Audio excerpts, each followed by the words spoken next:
Mga kababayan, pakinggan po natin itong usapan ni Commodore Torriela at saka po ni Senator Trillanes. Napakahalaga po na marinig natin ang mga sinabi dito ni Senator Trillanes.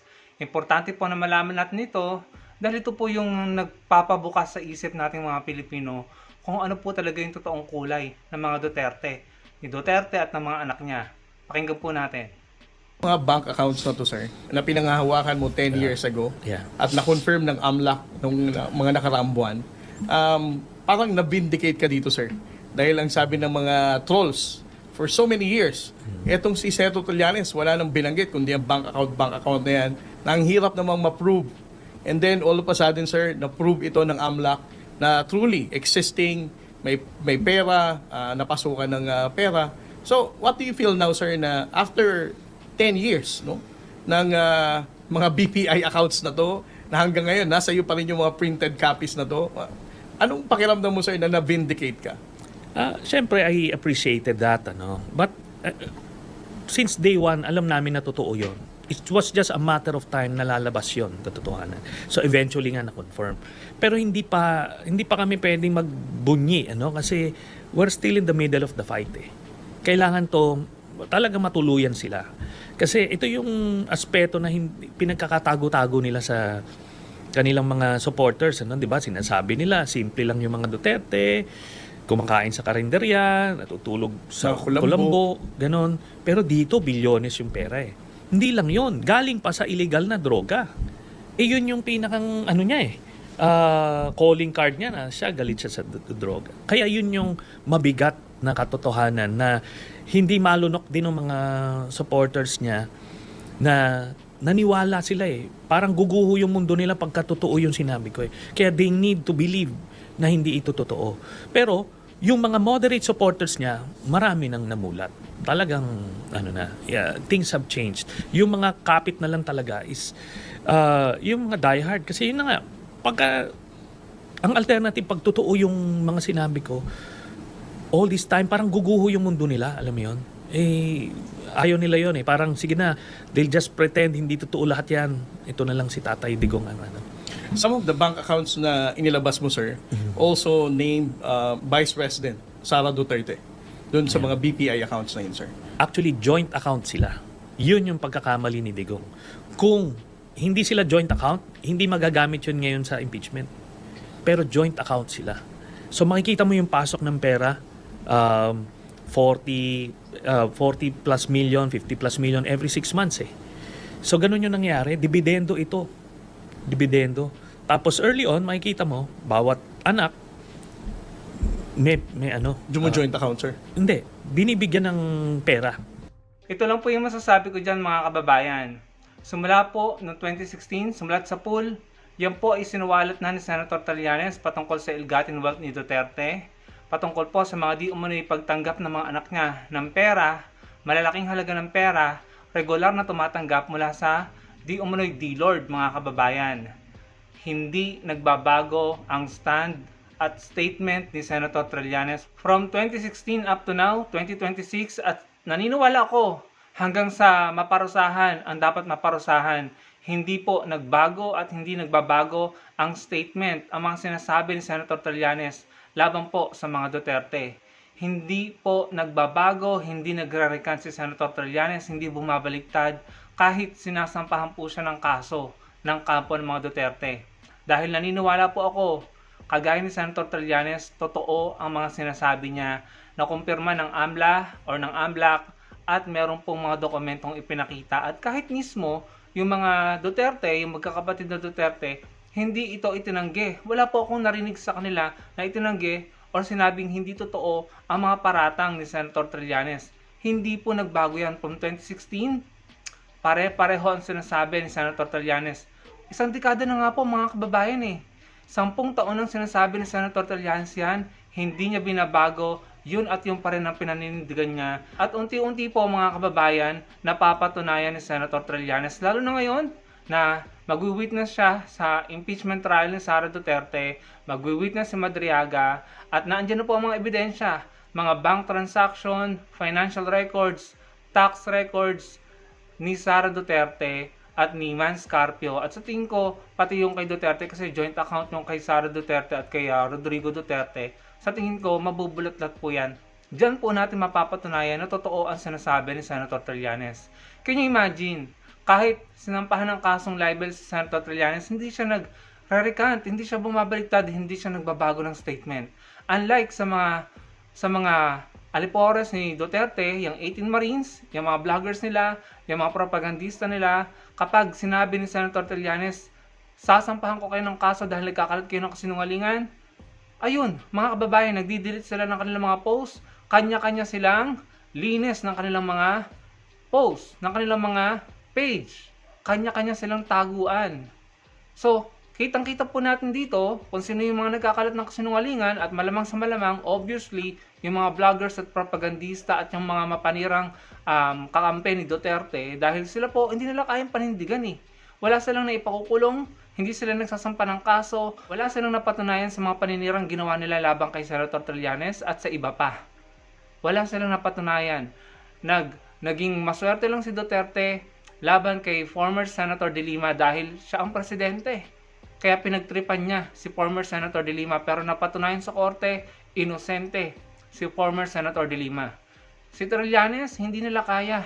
From 2016 up to now, naging presidente na si Duterte, naging congressman si Pulong, mayor si Basti Duterte, congressman yung mga pamangkin niya, yung mga anak ni Pulong, vice president si Sara, at sandamakmak ng mga alipores ni Duterte, may posisyon sa gobyerno, pero hindi nila mapataob, hindi nila makasuhan ng valid na kaso, or hindi nila maipakulong si Trillanes. So yan po, anong pinapahiwatig sa atin ito? Si Trillanes ang nagsasabi ng totoo at kampo ng mga Duterte ang mga nagkakalat ng kasinungalingan at paninira. Kaya po nagkakaganito ang bayan natin, ang bansa natin. Naalala niyo po si overall Deputy Ombudsman Arturo Carandang? Siya po yung nagkumpirma sa dokumento ni Senator Trillanes. Hindi po sinabi ni Senator Trillanes na galing sa AMLA yung kanyang dokumento. Kaya ngayon, tinutwist po ng mga DDS sinasabi, itinanggi daw ng AMLA yung dokumento ni Trillanes. Ang sabi ng AMLA, hindi galing sa kanila ang dokumento ni Trillanes. Hindi naman po sinabi ni Trillanes na galing sa AMLA yung dokumento niya. Ang sabi niya, kinumpirma ng AMLA through former overall Deputy Ombudsman Arturo Carandang or Arthur Carandang na nakumpirma ni former overall Deputy Ombudsman Arthur Carandang na kapareho ng records ng AMLA ang hawak na dokumento ni Trillanes. Yung po, malinaw po, yung po yung sinabi ni Trillanes na kumpirma na pareho sa records ng AMLA. Hindi po niya sinabing galing sa AMLA yung records. Kaya ngayon, tinutwist na ng mga DDS. Ginagamit nila sa propaganda nila na sinabi daw ng AMLA na hindi galing sa kanila ang dokumento ni Trillanes. Wala namang nag-claim ng ganun. Ang sinasabi ni Trillanes na kumpirma via former overall Deputy Ombudsman Arturo Carandang na kapareho, no? Nakapareho ang kanyang hawak na dokumento sa records ng AMLA. At doon po nagalit si Duterte kay former overall Deputy Ombudsman Arturo Carandang. Nagalit siya kaya pinatanggal niya ito sa ombudsman. Pinatalsik kasi nagsisimula ng mag-imbestiga si Sir Carandang. Tawagin ko na lang siyang sir kasi masyadong mahaba kapag yung complete former designation niya. Nung nagsimula ng imbestiga si Sir Carandang, si Sir Arturo Carandang sa ill-gotten wealth o tagong yaman ni Duterte, natakot si Duterte.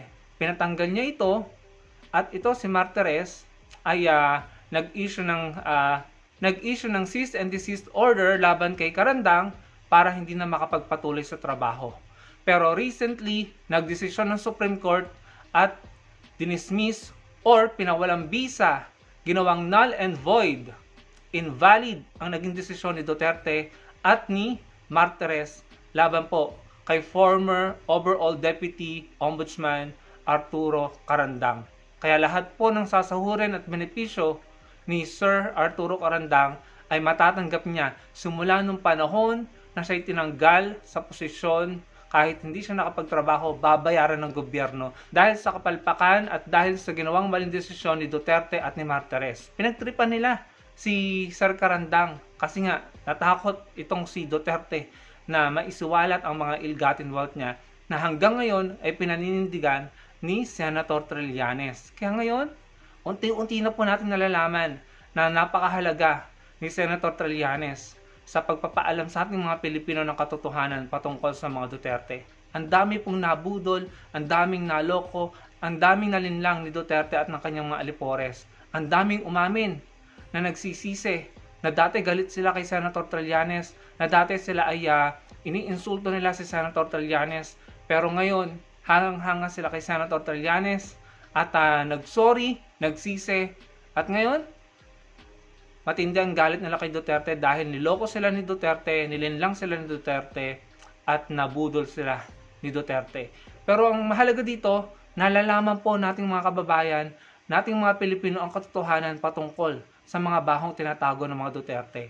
At kung nakinig po kayong mabuti sa pinalawanag ni Senator Trillanes, actually mahaba pa yun Pwede kong i-share sa inyo yung ibang parts ng interview para mas marinig niyo po yung mga mahahalagang ibinahagi ni Senator Trillanes. Pero napakahalaga po, no?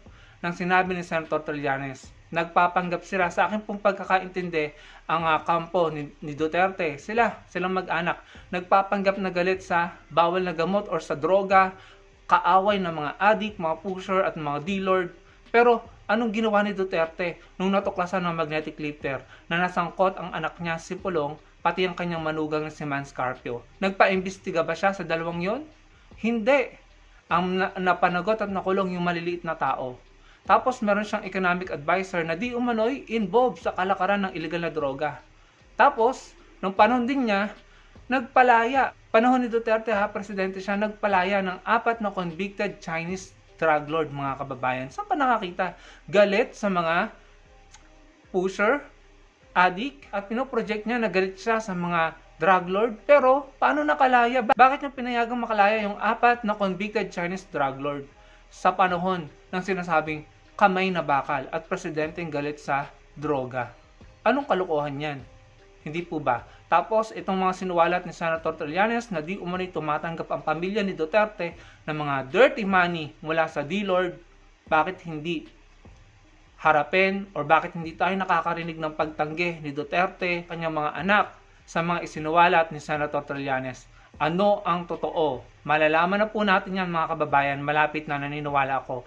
At hindi po titigil ang matatalino at matatapang na Pilipino na bulatlatin ang mga baho ng mga politikong sindikato at panagutin sila. Kaya wag po tayong bibitaw, mga kababayan, ipagpatuloy po natin ang paglaban para sa katotohanan, para sa tama at para sa matinong katwiran. Ipagpatuloy po natin ang pagmumulat sa ating mga kababayan na hanggang ngayon ay natutulog at pikit pa rin sa katotohanan.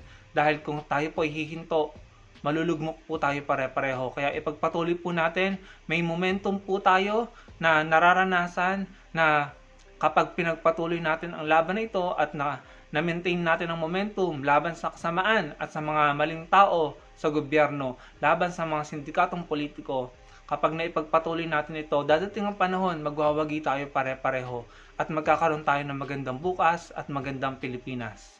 Maraming salamat po sa panonood.